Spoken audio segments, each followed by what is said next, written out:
Assalamualaikum warahmatullahi wabarakatuh, Bapak. Waalaikumsalam warahmatullahi wabarakatuh, Bu. Alhamdulillah kita selepas lebaran bertemu kembali di pendampingan individu 4 ya, Pak ya. Iya, Bu, ya, Bu. Alhamdulillah sehat ya, Pak ya. Alhamdulillah sehat, Bu. Mohon maaf lahir dan batin. Sama-sama. Iya. Terima kasih tadi Ibu Kepala Sekolah sudah memberikan waktu dan ruang kepada kita untuk pelaksanaan PI 4 ya hari ini. Iya. Tadi itu kita akan melaksanakan PI ini bertujuan melihat praktek coaching. Di samping itu juga kita nanti akan mereview ketika Bapak membuat tugas 2.1 dan 2.2 ya Pak ya. Nah, kemudian juga kita nanti akan melakukan refleksi bersama teman sejawat. Ya, kemarin teman sejawat sudah melaksanakan melihat Bapak mengajar Ya. yang memakai RPP berdiferensiasi, mungkin di situ teman sejawat melihat dengan memegang instrumen ya. Iya, iya. Oh, terima kasih ya. Di situ, Iya. di situ karena kemarin itu yang dia nggak muncul tuh saya karena juga waktu mepet yang apa namanya, Bu? Oh iya. Yang karya mandiri itu kan dalam waktu singkat. Iya, betul. Nah, waktunya kalau mau produk itu butuh waktu ya Pak ya. Iya, Bu. Jadi Terima kasih. Nah, nanti kita akan lakukan refleksinya ya Pak. ya, Bu. Baik, ini kita pertama saya ingin tahu dulu ya Pak ya. Waktu kita berjarak sebulan berlalu dari pertemuan PI 3 kemarin, hal-hal yang selama sebulan berlalu yang sudah terlaksana apa ya Pak yang sudah tercapai? Untuk yang untuk berdiferensiasi, Bu, ya. Oke, iya berarti iya betul seperti materi yang sudah tercapai dalam 1 bulan berlalu apa? Begitu. Jadi hal yang sudah tercapai untuk materi yang berdiferensiasi itu gini, Bu. Kemarin saya coba anak-anak itu ternyata dari saya teliti dari 42 siswa itu, jika saya ajak menerangkan dengan hanya satu metode, misalkan kita hanya audio, audio ternyata hampir separuh nggak ngerti. Nah, kemudian setelah saya visualkan, ternyata anak itu paham semua, Bu. Cuma membutuhkan waktu sedikit. Ada ini kalau memvisualkan seperti itu. Jadi contohnya kemarin, misalkan ada soal mengenai matematika, kemarin saya coba itu begini. Misalkan Pak Roni membagikan 64 kardus Indomie diberikan kepada Yayasan Yatim Piatu. Nah, setiap kardus isinya 40. Nah, kemudian setiap anak mendapatkan 20 bungkus. Nah, seperti itu anak ternyata dengan soal seperti itu, kalau disuruh hanya satu metode, anak itu menjawabnya bingung, separuh nggak bisa menjawab. Yang mungkin yang pintar dari tekstual pintar, tapi yang sebagian nggak ngerti kayak mana tuh, Pak.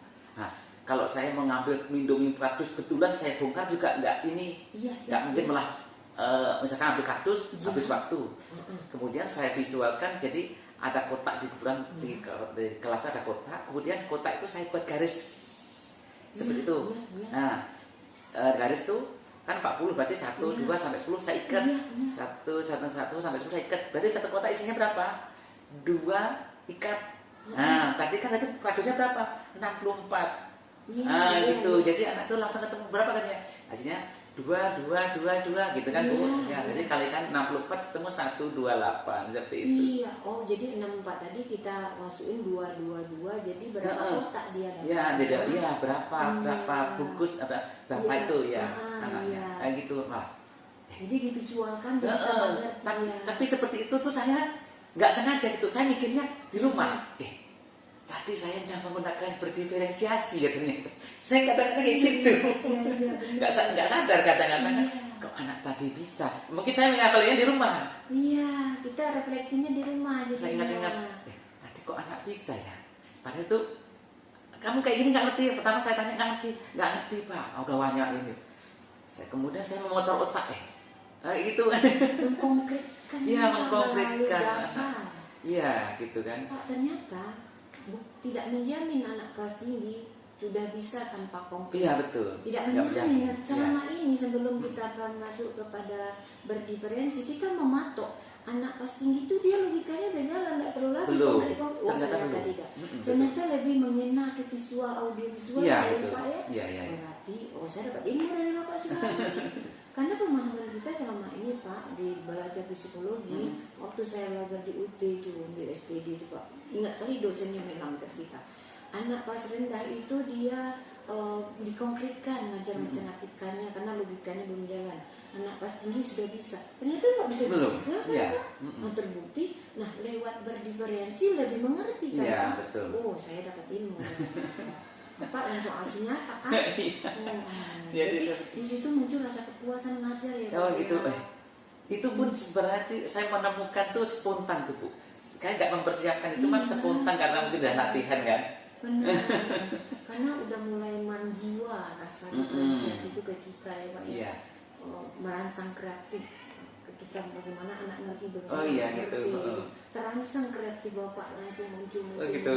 Iya. Karena kalau di misalkan 64 dikalikan 40 hitungannya kan lebih berat Bu. Iya. Nah yang nggak ada yang hitung nggak berat. Jadi saya simpelkan jadi saya buat garis-garis ini nanti kalau orang pemilu itu 20 diikat seret nanti misalnya 20 ikat berarti ada berapa ikat. Nah satu kotak isinya 2 ikat. Nah, lebih simpel. Betul. Gitu. Itu dia. Pasti dia minta belajar lagi tuh Pak. Kalau udah dia dapat kliknya, nah dia minta belajar lagi dia. Nah waktu lagi ya Pak ya. Iya. Tapi yang membuat kita lebih menjadi semangat tuh anak itu belajarnya nggak beban lagi kan Pak, menyenangkan. Iya. Jadi saya ikut belajar dengan pengalaman Bapak. Iya benar. Oke. Assalamualaikum Bu Mirna. Waalaikumsalam Pak Yusma. Selamat siang Bu ya. Selamat siang Pak. Beberapa hari ini saya amati Bu Mirna kelihatan letih, lesu, nggak semangat dalam pembelajaran. Kenapa ya Bu ya? Iya nih Pak. Sebenarnya saya pengen diskusi juga nih sama Bapak banyak nih Pak. Oh gitu. Alhamdulillah kebetulan saya ada waktu hari ini. Iya. Kira-kira dari hasil diskusi nanti harapan Ibu, tujuan Ibu itu apa ya? Tujuan saya gini Pak, saya berharap anak-anak saya itu nanti ada peningkatan gitu Pak dalam prestasi belajarnya gitu Pak. Oh seperti itu. Iya. Berarti anak Ibu selama ini nilai prestasinya menurun menurun ya? Benar Pak. Oh gitu. Kalau menurut Ibu kira-kira yang hal yang membuat nilai anak Ibu menurutnya apa ya Bu kira-kira? Menurut saya dari pengamatan saya ya Pak ya, mungkin karena adanya peralihan antara belajar daring ke luring itu Pak. Oh gitu. Jadi kalau dari peralihan belajar daring ke luring ini pengaruhnya besar sekali ya Bu? Besar Pak. Oh gitu. Mungkin kalau di rumah belajarnya kan waktunya panjang gitu. Dibantu orang tua. Oh seperti itu. Apalagi Bu selain itu Bu? Saya lihat mungkin ya Pak ya, dari saya mungkin pembelajaran yang saya sampaikan juga menarik kali ya Pak ya. Oh seperti itu. Kemudian mungkin saya penyampaiannya mungkin terlalu cepat. Iya. Ya bisa jadi karena kan waktu kita kan di sekolah dengan ini kan batasan waktu ya Pak ya. Iya. Ini Bu, itu kan menurut Ibu, kalau Ibu coba nanya ke anak nggak, kira-kira kenapa anak kok bisa turun nilainya gitu ya? Ada sih Pak, saya tanya beberapa siswa gitu kan, kenapa nak? Mereka pada bilang iya, Ibu kasihnya waktu cuma sekian, karena kita batas waktu kan Pak. Jadi saya kasih soal, terus saya menjelaskan materi, saya kasih soal sama anak. Oh seperti itu.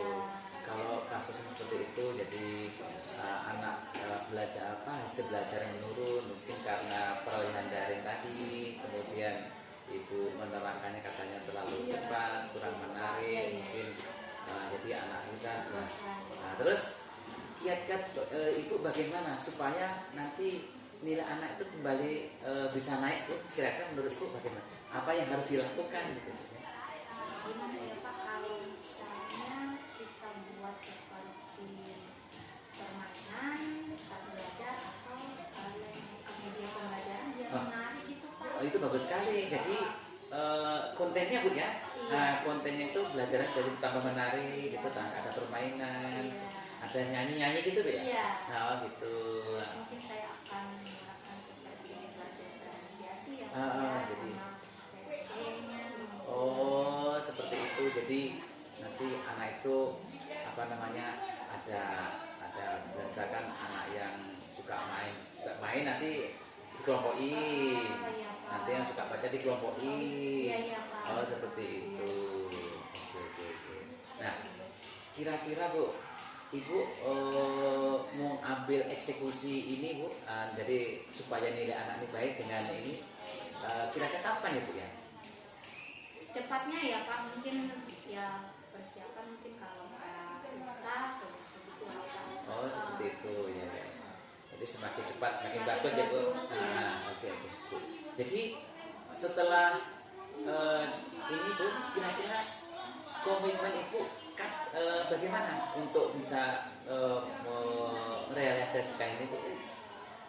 Saya rencana gitu Pak, mau bekerja sama dengan teman sejawat. Oh gitu sama Pak. dengan Mas Lima gitu Pak. Oh iya. Bisa bertukar pikiran bagaimana tentang media kita, pelajaran selanjutnya untuk meningkatkan motivasi belajarnya, meningkatkan hasil belajarnya. Oh gitu. Jadi kalau bekerja sama dengan teman kan Iya. menjadi ringan kan Bu ya? Iya. Betul. Oke. Jadi dengan dibantu teman sejawat berarti Bu intinya ya? Iya. Mungkin bisa dibantu membuat medianya juga, ada yang membuat PPT-nya juga seperti itu ya Bu. Dari hasil diskusi tadi Bu, kira-kira bagaimana perasaan Ibu?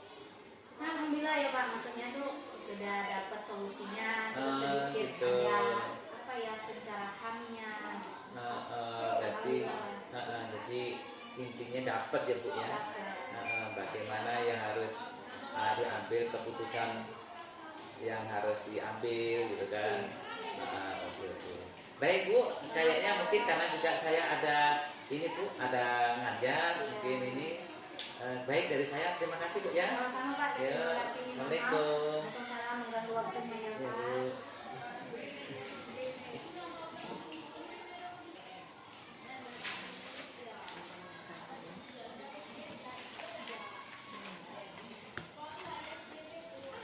Kok saya jadi grogi ya? Refleksi dari yang barusan aja. Iya.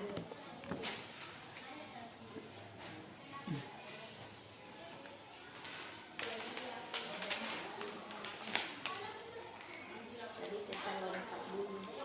Tadi diulang dulu ini. Iya.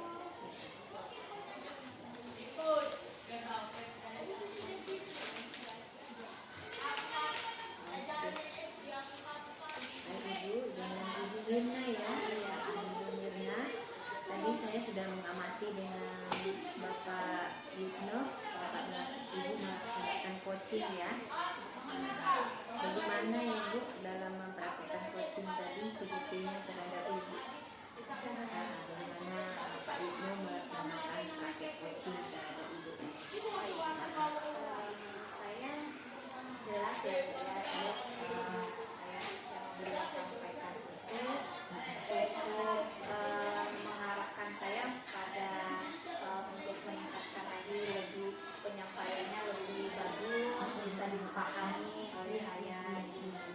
Jadi jelas Ibu ya, Jelas. jelas. Kemudian Ibu mendapatkan sebuah perubahan nggak sesudah sebelum coaching, sesudah di coaching, apa yang Ibu rasa berubah? Iya, saya merasa berubah, saya mendapatkan ilmu, terus istilah baru, terus ilmu baru, penerapan baru. Nah, jadi seperti ini ya Pak. Iya, jadi seperti tadi diferensiasi itu kan Bu. Jadi anak itu Bu dikelompokkan gitu kan, berdasarkan visual, audiovisual, kinestetik gitu kan Bu, berdasarkan terus melihat dari emosionalnya. Jadi saya banyaklah dapat ilmu dari bapak gitu. Jadi di situ ibu merasa tidak diperintah ya? Tidak. Tapi yang ibu rasa apa ya? Ada nggak ibu merasa dikte, ada merasa diatur atau apa nih? Alhamdulillah sih enggak Bu. Tapi yang terasa adalah sebuah Iya, pemasukan, perubahan yang memang harus dilakukan gitu. Alhamdulillah ya. Nah, di saat praktek coaching tadi, apa hal yang baik yang sudah ibu rasa? Hal yang baik. Hal yang baik ya itu memang satu Bu. Kalau saya dari yang saya bicarakan sama bapak itu media pembelajaran itu sangat penting. Media. Yang kedua itu mengetahui diferensiasi itu. Ya. Jadi kita sama sosial emosional. Jadi kita lihat situasi anak pas boring, pas bosan, bagaimana nih membangkitkan kembali, gitu kan Bu? Iya, jadi biar nggak jenuh gitu kan? Iya, jadi karena kita melihat kan sebelumnya pun saya juga belajar itu materi cuma menerangkan tugas. Sementara kan anak itu berbeda. Ada yang visual, ada yang audiovisual, ada kinestetik, macam-macam. Jadi kita harus memahami ini berapa persen nih dari kelas kita yang seperti ini gitu. Jadi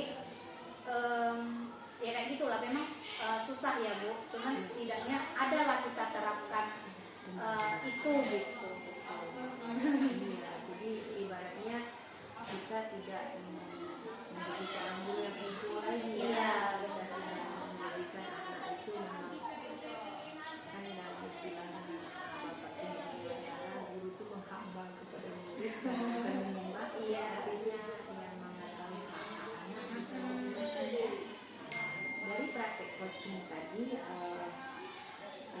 hal yang ibu rasa dari konten tadi kita jelaskan, saya jadi tahu pelajaran pembelajaran berediferensi, ada profil pembelajaran. Dari praktek coachingnya saya tanya lagi, ibu hal yang baik yang sudah dilakukan tadi baik oleh Pak Ibnu ataupun ibu dalam berpraktek coaching. Yang saya terapkan itu media pembelajaran. Maksud saya di proses coachingnya tadi apa yang sudah baik, apakah di situ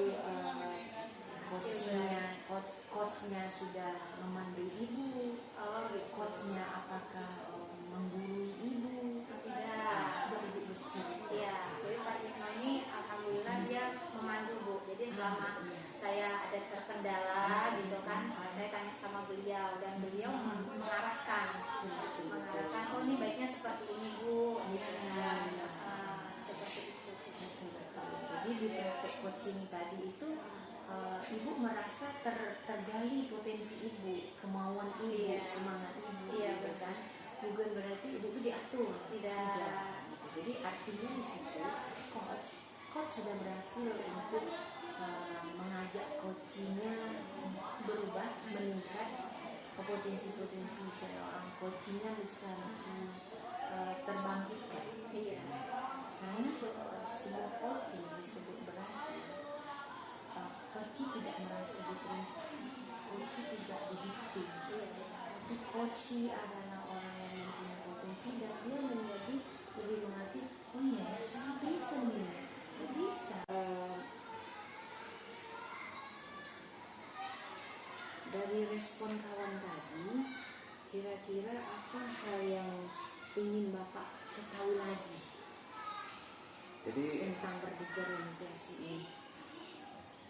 Jadi maksudnya Maksudnya gini, apa hal yang ingin Bapak ketahui lagi untuk si guru yang untuk melihat diri saya. Bapak? Oh, untuk diri Kan saya. tadi kan dia merespon Bapak tuh, Heeh. dia bilang ini, gitu kan. Kemudian malah dia bertanya ke Bapak. Nah, kemudian dari Bapak lagi, apa yang ingin Bapak ketahui lagi tentang berdiferensiasi? Kemudian ada lagi yang apa yang harus Bapak perbaiki Oh, lagi gitu. tentang berdiferensiasi? Iya. Jadi untuk yang ingin saya ketahui lagi di samping di sini kan biasanya kan 3 gitu. Iya, betul. Dari kontennya itu kemarin itu kan Saya mulai paham mengenai berdiferensi itu pas loka itu Bu. Saya dengan sere dengan loka 4 ya Bu. Iya, yang ke depan Sere. ke depan itu ya. Nah betul, itu kan saya berkelompok dengan ada guru SMP Iya, kan. iya, iya. Saya mulai paham tuh itu loh. Ternyata. Oh gitu. Jadi ini ada konten, ini ada produknya. Oh di situ ternyata yang bagian konten tuh orang yang materinya itu. Bagaimana materi ini dipahami anak itu kan? Iya, iya. Oh di situ berarti mungkin saya yang ingin saya kaji lagi tuh ini Bu. Jadi materi ini mana yang mana masuk ke konten, mana yang masuk ke produk itu loh Bu. Mungkin yang pun saya ingin. Boleh Bapak contohkan, ini konten loh Bu, ini produk loh Bu. Jadi misalkan kalau di konten itu contohnya kita menyanyi kan, artinya kita dinyanyikan gitu kan. Konten materinya tadi ya. Tapi kalau di produk itu kan dia barangnya jadi. Hasilnya. Iya. Barang ya. Oke, produk barang. Di situ. Konten tadi materi itu bagaimana dia dipahami anak. Kontennya. Kalau proses bagaimana menyajikan ke anak. Iya. Berarti kalau memang disebut berdiferensiasi itu sempurna, yang ketiganya ya. Iya. Baru disebut belajar itu asik betul. Iya betul. Iya. Bapak nampak hasilnya tadi kubusnya, gitu. cara menyajikan kubusnya, kemudian bagaimana anak mengerti tentang kubusnya. Iya betul. Paham. Nah, saya pun jadi paham, paham gitu dengan adanya Bapak Gitu. menguatkan hal tadi. Jadi artinya apa yang perlu diketahui lagi ya, bagaimana konten itu bisa diterima melalui proses yang kita pakai. Iya. Kreatif lah gitu ya. Kemudian nampak hasilnya produknya. Iya tuh, makanya kemarin itu kan saya berarti kalau kemarin produknya nggak jadi, berarti itu mungkin ada yang mungkin kurang persiapan berarti sih. Direfleksi Bapak dapat. Jadi kan di situ kan ada konten, ada proses, ada produknya. Tapi kalau kontennya ini karena kontennya kurang Bu ya, berarti kan mempengaruhi hasil produk itulah. Tapi kalau Bapak mengatakan hari itu memang RPP-nya menuntut sebuah hasil, sebuah produk, memang itu alasannya, bahwasanya pemicunya mungkin kontennya belum dipersiapkan betul. Tapi kalau memang Bapak RPP itu sudah Bapak rancang, produknya itu bisa ditengok 2 minggu 1 minggu, mungkin tak salah juga kan RPP kita ya Pak. Cuma yang pertanyaan saya, RPP Bapak saat itu meminta produk saat itu kan? Tidak, memang tidak. Tapi kalau memang saat itu memang kita ada yang kurang mungkin dalam proses ya Pak, dalam konten, dalam proses, sehingga produknya tidak muncul 100%. Tapi saya membaca beberapa RPP dan melihat kurikulum Merdeka, pemerintah kan hanya meminta paling banyak dalam 1 tahun itu dia meminta produk. Oh gitu. Ya. 1 tahun tuh 2 aja. Iya. Tapi per mapel. Per mapel, iya. Berarti 1 semester 1 cuma dia minta gitu kan. Jadi saya mengartikan Pak, saya menanya ke diri saya lagi cara bagaimana saya tidak bosan. Caranya bagaimana Pak? Saya bagi aja 2 PTS, 1 nilainya PAS satu kan. Nah PTS anak latihan. Oh gitu. Nah, dia latihan produknya itu dia membuat latihan. Tapi dia saya nilai nanti di PAS. Jadi gitu. tetap 1 dia produknya, tapi dia mengerjakan 2 kali. Jadi saya anggap ini latihan. Oh yang PTS latihan. Iya, jadi dia hasilnya sempurna. Jadi bukan tak dinilai juga PTS-nya dinilai, tapi nilainya masuk ke rapor PTS bagi saya. Iya. Saya bilang nanti ini lagi dibuat loh nak, hasilnya lebih bagus kan. Saya bilang, itu lagi ya teacher. Masih ada anak yang bosan. Kendalanya anak yang bosan, ada yang enggak. Hasilnya ya pandai kita mengatakan bahwasanya kita meminta hasil yang lebih bagus. Kita evaluasi lagi loh. Kemarin hasilnya segini, apa yang membuat hasil ini malas kah atau malas nggak bengkak kah atau kerjanya nggak diperhatikan. Jadi saya buat dia refleksi. Itu pengalaman saya. Oh iya Bu. Jadi juga sambil belajar untuk ini juga berarti kalau seperti itu mungkin saya juga belajar yang itu Bu. Iya. Jadi yang untuk PTS itu sebagai latihan. Nah, jadi endingnya di semester. Karena pemerintah mengatakan di kurikulum itu produk tuh 2 cuma katanya. Kalau 2 kan 6 bulan. Iya, iya. Cuma kayak gini. SMK kan memang butuh waktu lama kan SMA gitu kan. Ya SD kan bosan ya. Oke Pak, gitu dulu untuk sisi observasi penolakan segala. Oke. Baik Bapak, kemarin itu kita udah buat ya Pak ya tugas aksi nyatanya modul 2.1 dan 2.2. 2.1 itu pembelajaran berdiferensiasi ya Pak, RPP ya. RPP berdiferensiasi. 2.2 itu kecerdasan emosi dan sosial. Iya betul. Baik, di sini kita ngobrol dulu ya Pak. Iya iya iya. Tugasnya udah ya. Sudah. Ketika Bapak buat tugas ada kendala nggak ya atau kesulitan-kesulitan yang dihadapi kalau dalam buat tugas 2.1, 2.2? Kesulitannya awal tuh ini Bu, apa? Menelaah itu maunya apa gitu kan Bu. Jadi memahami kontennya dulu tuh. Makanya saya kalau memahami itu maksudnya tuh arahnya kemana itu. Dari awal aja. Awalnya aja. Nah pas sudah memahami konten butuh waktu aja sih sebenarnya Yeah. maksud Bapak kan.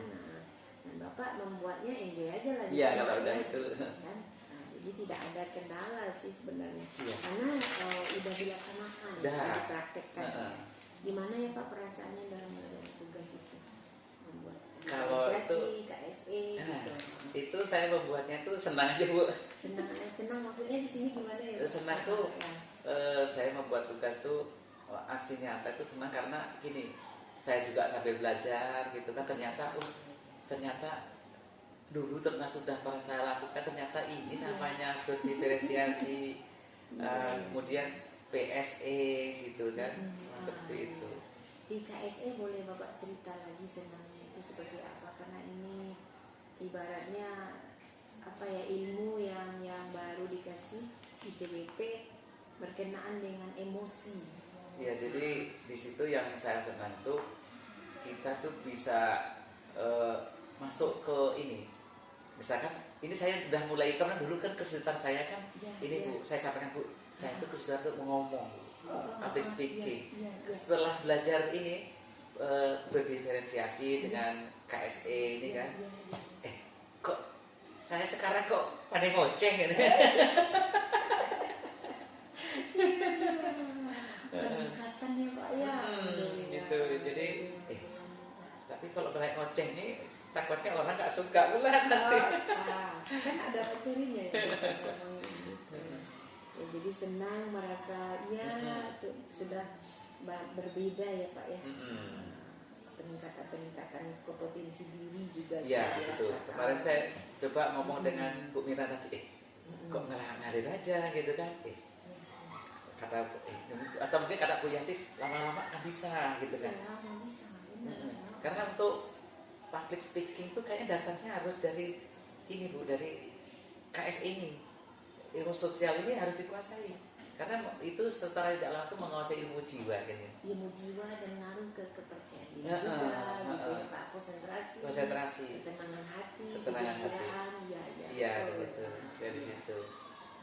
Karena ngerti tadi itu Pak. Karena kemarin kan biasanya Bu, saya misalkan coaching itu kalau di depan orang banyak tak berani, malu-malu kan. Kemarin saya di orang kantor sama ngobrol-ngobrol dengan itu di orang banyak sudah cuek aja kan deh. Berani saya dan ya. Saya diri kita juga. Karena terlatih dari sering komunikasi di virtual itu. Ya mungkin seperti ini latihan kita ini kan termasuk latihan itu. Seperti ini latihan. Benar Bapak. Di PI juga dan itu kita bebas untuk menyampaikan argumen-argumen argumen. Bapak. Iya. Mungkin tinggal ini Bu. Kalau saya koreksi lagi, tinggal penekanan. Jadi misalkan kalau Pak Ustadz dia kalau ngomong tuh mana yang harus ditekan, mana yang harus dilembutkan. Nah maksudnya tuh tahu posisi kapan harus naik, kapan harus turun gitu. Jadi itu ibaratnya kalau jalan itu ada seninya, ya, gitu ada kan. seninya, ada penguatan nantinya gitu ya. Saya ikut senang Bapak jadi merasakan ada perubahan di diri kita gitu kan. Sebenarnya pemerintah ngasih 9 bulan tuh ya tujuannya itu kayaknya ya Pak, pembiasaan dalam 9 bulan tuh banyak yang di diri kita itu yang berkembang olehnya gitu ya. Ada hal yang bisa diambil pelajaran nggak ya Pak dari saat membuat tugas itu?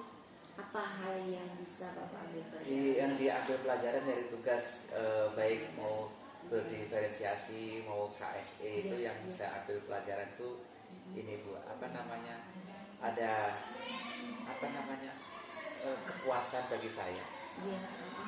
Ada kepuasan bagi saya. Kemudian pelajaran yang saya ambil tuh ini yang itu tadi, jadi dari secara tidak langsung saya itu belajar public speakingnya itu tak usah kursus nyari public speaking lah. Jadi langsung praktek. Jadi dari kemudian kita rekam, kita dengarkan. Adakah materi semuanya itu yang masih bingung? Materi kayak PJP kita yang mulai dari 1.1 sampai 3.2 sekarang. Oh, ada materi itu yang 1 titik berapa itu semua modul itu bahasa Inggris. Ada. Masya Allah. Ada Bu. Itu modul berapa? Modul berapa itu Bu? Ada videonya di bahasa Inggris. Semua itu pengantarnya bahasa Inggris semua. Di modul 1 mungkin ya. Modul 1 kayak Bu. Modul 1 dan modul 2 saya lupa. Bukan budaya kan? 1.4. Bukan. 1.2 kali. 1.2. Perannya guru penggerak apa? Mungkin kayak itu ya Bu ya. Itu ada yang pengantarnya video semuanya bahasa Inggris. Itu mungkin yang itu perlu saya pelajari. Mungkin kalau sesulit-sulitnya PSE, diferensiasi dengan KSE itu masih bisa telaah ibaratnya kan. Iya. Kalau yang menggunakan bahasa Inggris ini kan agak itu Bu. Ada itu modulnya. Satu ya Pak. Nah, pokoknya menggunakan 2 enggak kita, 2.3 kan coaching. Ya, ada yang menggunakan bahasa Inggris.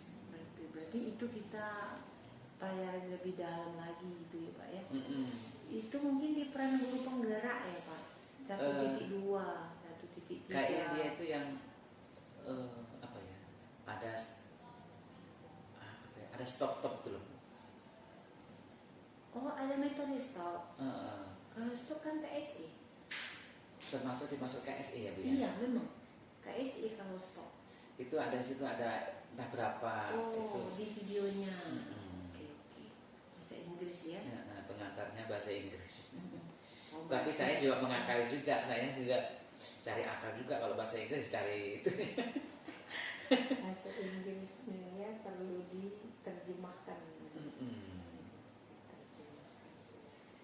Oke Bapak, secara umum dari awal kita masuk PGP hingga ke bulan kelima ini, alhamdulillah itu membawa peningkatan ya Pak ke kompetensi kita. Ada Bu, memang ada peningkatan Bu, mungkin walaupun belum 100%. Iya, ada. kita akan ibaratnya coba dan mencoba terus, itulah yang membuat kita lebih mahir ya Pak ya. Latihan terus bisa panggung tarinya karena latihan sering. Jadi karena sering mempraktekkan aja. Sama-sama kita Pak. Baik, untuk hari ini sudah.